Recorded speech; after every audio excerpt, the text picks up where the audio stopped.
ज्ञानशाला कार्यक्रम के पुण्यार्जक हैं स्वर्गीय श्री मंगलाबेन एवं स्वर्गीय डॉक्टर श्री विहुल दास जी की स्मृति में जयश्री बेन, डॉक्टर नेरीश भाई श्रोफ वडोदरा तनव, डॉक्टर फिंजल, डॉक्टर जिगेश श्रोफ वडोदरा अंतरा, अर्पिता नीरज शाह USA कारेलीबाग वडोदरा गुजरात, श्री दिगंबर जैन महिला शास्त्र सभा सूर्यनगर गाजियाबाद, श्री सुभाष जैन, श्रीमती सरोज जैन, श्रीमती रेणु जैन, श्रीमती अंजलि जैन, श्रीमती आरती जैन, सानवी, वर्धन, आरव, कुवम, सोनीपत हरियाणा। मातुश्री निरंजनाबाई सरोदय की स्मृति में सौभाग्यवती सुनंदा सरोदय, धर्मपत्नी professor Umesh Chandra Sarodaya, Madhuri Jain, Tarachand Sarodaya, Saurabh, Ritika, Pushpak, Shailesh, Nishigandha, Swastik, Spraha, Nagpur Maharashtra. Shri Parasnath re rolling mills limited, Durgapur 1, Bardhaman Paschim Bengal. Amita Jain, wife of Anil Kumar Jain, Sangeeta Jain, wife of Vipin Kumar Jain. Manak Chand, Kamla Devi, Rakesh, Neetu, Rishabh एवं आयुषी मुशरफ, B123 सेठी कॉलोनी, जयपुर, राजस्थान। दिवंगत श्री मोहन लाल जी पाटनी कलकत्ता की पावन स्मृति में सौभाग्यमल राजकुमारी, सुनील, संगीता, साहिल, प्रज्ञा एवं उत्सव कलकत्ता, टीकम सुशीला, नवनीत अनामिका, विकास श्वेता एवं सिद्धांत बेंगलोर, बाबूलाल शकुंतला कलकत्ता, अरविंद रेणु एवं यशवर्धन बेंगलोर। जय जिनेर नमो अरिहंताणं नमो सिद्धाणं नमो आयर्याणं नमो वज्रायाणं नमो लोये संवसाहुणं। पंच परमेष्ठी भगवान की जय। आचार्य समय सार पूरा कर रहे हैं और आज हमारी भी ज्ञानशाला की ये अंतिम कक्षा है। किस संबंध में? सामायिक पाठ के संबंध में। ये अंतिम जो 31वां श्लोक है, इसमें आचार्य क्या कह रहे हैं? तू अगर ऐसा मानता है कि अन्न देने वाला है तो इसको छोड़ दे और देख सारा जीवन अच्छे कार्य में लगा। आइए श्लोक देखते हैं। निजार्जितं कर्म विहाय देहिनो न कोऽपि कस्यापि ददाति किंचन विचारयन्नेव मनन्यमानस परो ददाति विमुञ्चषीमुषी। निजार्जितम, अपने द्वारा अर्जित, मन किए गए, मन बांधे गए कर्मों को छोड़कर, मन उनके सिवाय, देहिनो माने प्राणी को, संसारी जीव को, कोई भी कैसा भी, किंचन माने रंच मात्र भी नहीं दे सकता है। तुमने जो कर्म बांधे हैं तुम्हें फल उनके अनुसार ही मिलेगा। अन्य कोई कुछ भी कैसा भी नहीं दे सकता। विचार्यन नेव, इस प्रकार विचार कर, अनन्य मानसः, मतलब मन में द्वंद्व नहीं रखो। क्या करो?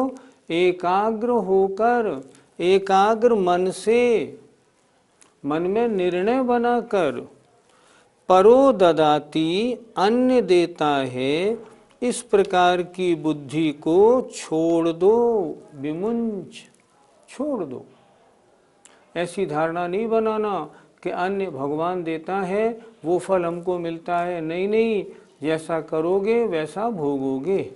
फिर देखें, अपने द्वारा अर्जित माने बांधे गए कर्मों को सिवाय माने कर्मों को छोड़कर इस प्राणी को कोई भी कैसा भी कुछ भी नहीं देता है। नहीं, कोई फल नहीं दे सकता। विचारयन्नेव, इस प्रकार विचार करके, अनन्य मानसः, अर्थात एकाग्र चित्त होकर, अन्य अन्य रूप नहीं, दुविधा में नहीं पड़ना, फाइनल। अनन्य मानस, एकाग्रता पूर्वक अन्य देता है, इस प्रकार की बुद्धि को विमुंच, छोड़ दो। अर्थात ये श्रद्धान बनाओ, मेरे किए कर्मों का फल मुझे ही भुगतना है, इसलिए मैं अच्छे कार्य करूं, बुरे कार्यों में ना पड़ूं। पंडित जी, इस अंतिम श्लोक से हमें क्या शिक्षा मिलती है? बहुत सीधी सादी शिक्षा है। जैसा करोगे वैसा भरोगे। सारे जीवन अपना ऐसा गुजारो ताकि अगले जो भव मिले उनमें सांसारिक सुख के साथ साथ मोक्ष सुख भी प्राप्त होने की ओर कदम बढ़ें। इसलिए इस सामायिक पाठ में जो बताया गया है उसके अनुसार अपनी आत्मा को सारे विकल्प जालों से छुड़ा के अपनी आत्मा को अपनी आत्मा में लगाओ। ऐसा अगर करोगे ना तो क्या होगा, अगले जन्मों में जब तक संसार है सुख पूर्वक सारे भव निकलेंगे। राग द्वेष के विकल्प में पड़े रहेंगे तो नरक और निगूढ़ त्रिंचों में दुख प्राप्त करना होगा। आचार्य के द्वारा बताए गए इस संदेश को, इस शिक्षा को, इस उपदेश को ग्रहण करने वालों को क्या फल मिलता है, या इस सामायिक पाठ को बार बार पढ़ने वालों को क्या फल मिलता है, ये आचार्य बता रहे।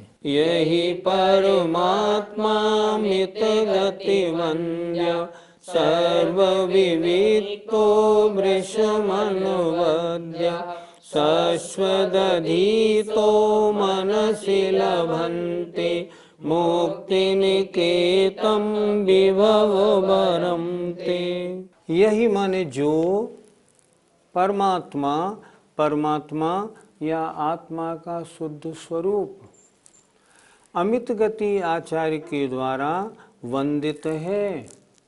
अमित गति आचार्य ने जिस परमात्मा को, जिस आत्मा के शुद्ध स्वरूप को नमस्कार किया है वो कैसा है, सर्व विविक्तो, समस्त कर्म मल से रहित है, और वृषम अनुवद्य, अत्यंत निर्दोष है, परम शुद्ध है।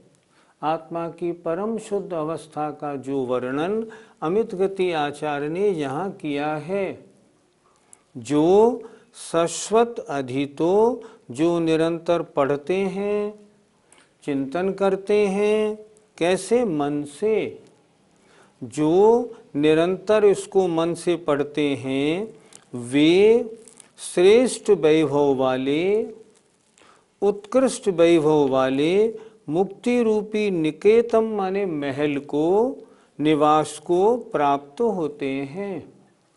जो निरंतर इसका चिंतन करते हैं, इसका पढ़ते हैं और मन से लगा के पढ़ते हैं, वे उत्कृष्ट वैभव वाले मुक्ति रूपी महल को प्राप्त करते हैं। फिर देखें, जो परमात्मा अमित गति आचार्य द्वारा वंदित हुई है, जिसकी वंदना की गई है, और जो सर्वविविक्तो, जो समस्त कर्मों से रहित है, वृषम अनुवद्य, अत्यंत निर्दोष, परम शुद्ध है, इसको जो शाश्वत निरंतर मन से पढ़ते हैं या चिंतन करते हैं, इसमें लवलीन होते हैं, वे विभववरम, वैभव में उत्कृष्ट अर्थात उत्कृष्ट वैभव वाले मुक्ति रूपी महल को लभन्ते, प्राप्त करते हैं। अर्थात निरंतर आत्मा के बारे में चिंतन करने वाले या इस सामायिक पाठ को मन से निरंतर पढ़ने वालों को क्रम से मुक्ति रूपी लक्ष्मी भी प्राप्त होती है। पंडित जी, इस सामायिक पाठ के पढ़ने से क्या मुक्ति रूपी लक्ष्मी प्राप्त हो सकती है? केवल पढ़ने से काम नहीं चलेगा। सामायिक पाठ में जो बताया है, जैसे बताया है कि समस्त रागादिक विकल्पों को छोड़ के अपने आत्म स्वरूप में रमण करो। जो इस पाठ को पढ़ेंगे, पढ़ने के अनुसार तदनुसार अपने को बनाएंगे, उनको मुक्ति क्यों नहीं मिलेगी? क्योंकि मुक्ति का मार्ग यही तो है। कहते हैं मुक्ति का मार्ग है अभेद रत्नत्रय, अर्थात सम्यक दर्शन, सम्यक ज्ञान, सम्यक चारित्र की एकता। मुक्ति का मार्ग है शुद्धोपयोग, शुद्धोपयोग कैसे प्राप्त होगा? जो आत्मा में लीन होते हैं, राग द्वेष विकल्पों को छोड़ के वे शुद्धोपयोग में आते हैं, और शुद्धोपयोग केवल ज्ञान प्राप्त कराने में कारण है, और वे केवल ज्ञानी मोक्ष को प्राप्त होते हैं। इसलिए आत्मा के परम शुद्ध स्वरूप का परिचय इस सामायिक पाठ में पढ़कर जो उसके अनुसार अपनी क्रिया प्रवृत्ति भी करते हैं, उनको मुक्ति नहीं मिलेगी तो किनको मिलेगी? क्योंकि मोक्ष का मार्ग तो रत्नत्रय या आत्मरमण या शुद्धोपयोगी ही है, ऐसा आचार्य ने कहा है, जो बिल्कुल सर्वथा उचित है। ग्रंथ पूरा हो गया। उपसंहार में 2 पंक्तियां आचार्य ने और लिखी हैं, उनको भी पढ़ लेते हैं। इति द्वात्रिंशतावृत्तैः परमात्मानमीक्षते योऽनन्यगतचेतस्को यात्यसौ पदमव्ययम्। इति इस प्रकार, द्वा और त्रिंशत 2 और 30 अर्थात इन 32 पदों से, वृत्ति माने पदों से, जो परमात्मानम ईक्षते परमात्मा को देखता है, अर्थात इस सामायिक पाठ को पढ़कर जो अपनी आत्मा में लीन होता है। कैसे? यो माने जो, नन्यगत चेतस को एकाग्र चित्त होकर राग द्वेषादि सारे विकल्पों को दूर करके जो परमात्मा को, अपने शुद्ध आत्म स्वरूप को देखता है, वह याति असौ, असौ माने वह प्राप्त होता है अव्ययम पदम, अविनाशी पद अर्थात मोक्ष को। फिर देखें, इस प्रकार 2 और 30 माने इन 32 पदों से जो परमात्मा को देखता है, कैसे देखता है? अनन्यगत चेतस को एकाग्र चित्त होकर, वह अविनाशी अव्ययम पदम, वह अव्यय पद को याति प्राप्त होता है। अर्थात इस सामायिक पाठ में जो शुद्ध आत्मा की चर्चा की है, उस शुद्ध आत्मा की चर्चा को पढ़कर जो अपने जीवन में उतारते हैं, वे मोक्ष पद को प्राप्त करते हैं। आचार्य उपसंहार में कह रहे हैं, इस प्रकार जो इस सामायिक पाठ के 32 पदों को, 32 श्लोकों को एकाग्र चित्त होकर अध्ययन करता है, पढ़ता है और जीवन में उतारता है, उसका नियम से कल्याण होता है। आज बहुत हर्ष का दिन है। आज अपना सामायिक पाठ पूरा हो गया। कुल मिला के इसमें 32 कारिकाएं रही और एक उपसंहार का अंतिम श्लोक रहा। आइए जरा विचार तो करें, सामायिक पाठ में हमने क्या पढ़ा? सामायिक पाठ में सबसे पहले मंगलाचरण के स्थान पर हमने क्या देखा? हे भगवान, सभी जीवों में मेरा मैत्री भाव रहे, गुणी जनों में मेरा प्रमोद का भाव रहे, दुखी जीवों में करुणा का भाव रहे, और विपरीत वृत्ति वाले लोगों में माध्यस्थ का भाव रहे। ये श्लोक इतना अच्छा है, यद्यपि है तो तत्वार सूत्र के अनुसार। मैत्री प्रमोद कारुण्य माध्यस्थ्यानि च सत्व गुणाधिक क्लिश्यमाना विनयेषु, जो उमा स्वामी महाराज ने कहा वही अमित गति महाराज ने लिखा है, लेकिन कितने सुंदर 4 पंक्तियों में लिखा है। और इसी के आधार से सुखी मैत्री भाव जगत में मेरा, सब जीवों से नित्य रहे, ये जो पंक्तियां 6 बनाई, मेरी भावना में जुगल किशोर जी ने इसी आधार से बनाई। यहाँ से अपनी भावना शुरू हुई, हे भगवान मेरी भावना ऐसी रहे। उसके बाद आचार्य कहते हैं, चाहे दुख हो या सुख हो, अच्छा हो या बुरा हो, बैरी हो या बंधु हो, मेरी आत्मा सब में समता भाव रखे, क्योंकि ये समता भाव ही तो सामायिक है। उसके आगे, हे भगवान आपके चरण कमल मेरे हृदय में विराजे। बहुत अच्छी तरह उन्होंने कहा ऐसे विराजें जो बस हमेशा के लिए स्थिर हो जाएं। बहुत सुंदर श्लोक लिखा है। इसके बाद में मैं अपने जो व्रतों का पालन करता हूँ, जो शुभ क्रियाएं करता हूँ, पूजा पाठ आदि व्रतों का नियमों का पालन, भगवान उसमें दोष लगते हैं तो प्रतिक्रमण के स्वरूप मेरे वो दोष मिथ्या हों। पहले सामायिक हुई, उसके बाद प्रतिक्रमण हुआ। प्रतिक्रमण में मेरे दोष मिथ्या हों। और उसके बाद आचार्य ने बहुत सुंदर शब्दों में दोषों को 4 भेद में लिखा: अतिक्रम, व्यतिक्रम, अतिचार और अनाचार। हमने अच्छी तरह समझे होंगे। समझे नहीं, हम ध्यान दें, जीवन में जो नियम हमने लिए हैं उन नियमों में अतिक्रम लगा तो नहीं, वो नियम हमको कभी भारी महसूस तो नहीं हुआ, अगर हुआ तो वो भी दोष है। 4 प्रकार के दोषों का वर्णन किया, उनका स्वरूप बताया। उसके बाद जिनवाणी माँ से क्षमा याचना भी की। मैंने अगर कहीं लिखने पढ़ने में एक आध कोई पद वगैरह कम किया हो, हे जिनवाणी माँ मुझे माफ़ करें, मुझे क्षमा करें और मुझे केवल ज्ञान की प्राप्ति कराएं, बोधि और समाधि की प्राप्ति कराएं।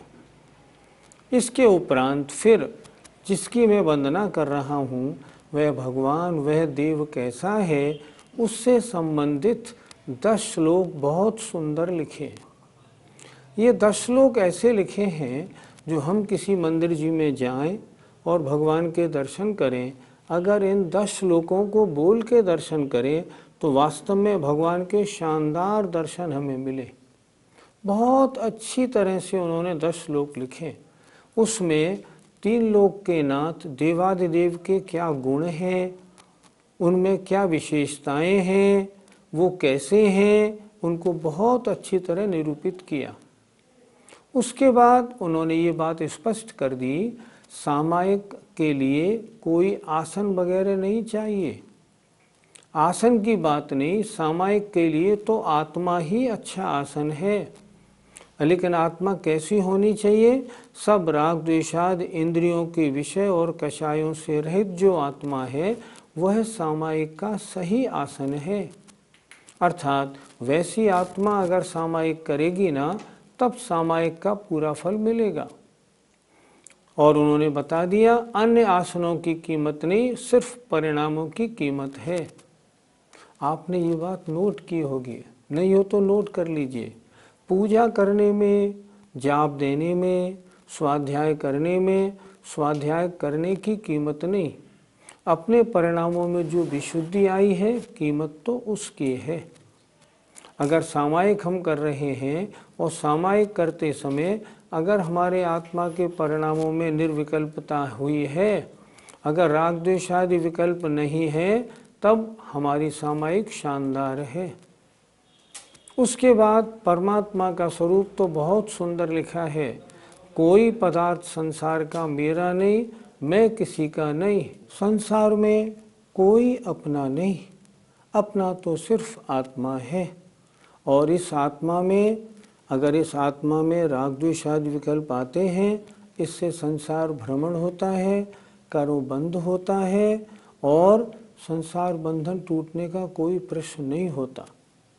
इसलिए परम शुद्ध आत्मा के स्वरूप का अच्छी तरह दिग्दर्शन कराया। वास्तव में बहुत सुंदर सुंदर श्लोक लिखे। संयोगतो दुख मनेक भेदम यतोष्णुते जन्म वने शरीरी। मैं तो कहता हूँ जब आप सामायिक पाठ के इन श्लोकों को पढ़ेंगे और इनके अर्थ सहित विचार करते हुए पढ़ेंगे, अद्भुत आनंद आएगा। इतने सामायिक पाठ हिंदी के हैं, लेकिन सामायिक पाठ संस्कृत का एक यही अभी तक क्यों मशहूर हुआ? क्योंकि वास्तव में इस सामायिक पाठ का हर श्लोक बहुत सुंदर है, टू द पॉइंट है और बिल्कुल अपने को आत्मा के शुद्ध स्वरूप की ओर ले जाने वाला है। बिल्कुल क्रम से सारा वर्णन इसमें किया गया। भगवान की वंदना, अतिचार, अनाचार, प्रतिक्रमण सबका वर्णन किया है, बहुत सुंदर। इसके बाद आचार्य ने ये भी बता दिया, देखो जैसा कर्म करेंगे, अगर आप आत्मा में लीन होते हैं तो आपको महान पुण्य का फल मिलेगा, कर्मों की निर्जरा होगी, मोक्ष की प्राप्ति होगी। और अगर अच्छे कर्म नहीं करेंगे तो जैसे कर्म आप करेंगे वैसा आपको फल मिलेगा। एक बात और बता दी, ये धारणा अपने पास से निकाल देना कि मेरे किए कर्मों का फल नहीं मिलेगा, कोई देने वाला दूसरा है। आज बहुत से अधिकांश लोगों की धारणा तो यही है, वो ऊपर वाला देता है। नहीं, ऊपर वाला नहीं देता। जो कर्म हम करते हैं उन कर्मों का फल हमें भोगना है और ज़रूर भोगना है, उससे कोई बचाने वाला नहीं। इस पद से हमको क्या शिक्षा मिली? हमको ये मिली, अगर हम बुरे काम करेंगे तो बुरे कार्यों का फल बुरा होगा, हमें ही भोगना पड़ेगा। हम अच्छे कार्य करेंगे तो अच्छे कार्यों का फल हमें मिलेगा। यदि हम इस सामायिक पाठ को जैसी विधि बताई है उसके अनुसार हम अपने आत्मा में लीन होते हुए सामायिक पाठ बोलेंगे तो जैसा उन्होंने लिखा है ऐसे जीवों को मोक्ष पद की प्राप्ति अवश्य होगी, और होगी ही, क्योंकि आत्मलीनता के अलावा मोक्ष मार्ग में और है भी क्या। मोक्ष मार्ग का मतलब है समस्त सांसारिक विकल्पों को छोड़ दो और अपने आत्मा के शुद्ध स्वरूप में लीन हो जाओ। रंच मात्र भी आत्मा में अन्य विकल्पों को मत आने दो। कितना अच्छा लिखा है। उपसंहार में स्पष्ट उन्होंने कह दिया, इस तरह जो आत्मा के स्वरूप को जानकर निरंतर इसको पढ़ता है, निरंतर इसको चिंतन करता है, वो मुक्ति पद को प्राप्त करता है। क्या आचार्य का लिखना ठीक है? बिल्कुल ठीक है। पूरे सामायिक पाठ के विषय को अगर हम हृदय में उतार कर अगर हम सामायिक करें, कितना आनंद आएगा, आप खुद सोचिए। मैं तो ये सामायिक पाठ नित्य बोलता हूँ, एक एक शब्द का अर्थ अंदर से निकलता है। सामायिक पाठ कैसे करें अपन? सामायिक पाठ में शब्दों का उच्चारण बिल्कुल शुद्ध होना चाहिए। दूसरी बात, एक एक शब्द का अर्थ हमें मालूम पड़ना चाहिए। जो किताब हमने आपको भिजवाई है उसमें एक एक शब्द का अर्थ दिया है, एक एक शब्द का अर्थ आपको आना चाहिए। और जब बोलें, मुख से बोलें, अंदर से आवाज़ निकले, अर्थ मतलब शब्द और अर्थ एक साथ निकले, फिर उसका आनंद है। ये सामायिक पाठ क्यों पढ़ाया गया? ये सामायिक पाठ इसलिए पढ़ाया गया क्योंकि इस जीवन में हमें सामायिक तो करनी ही करनी है। सही पूछो तो श्रावक का बहुत सुंदर कार्य है सामायिक।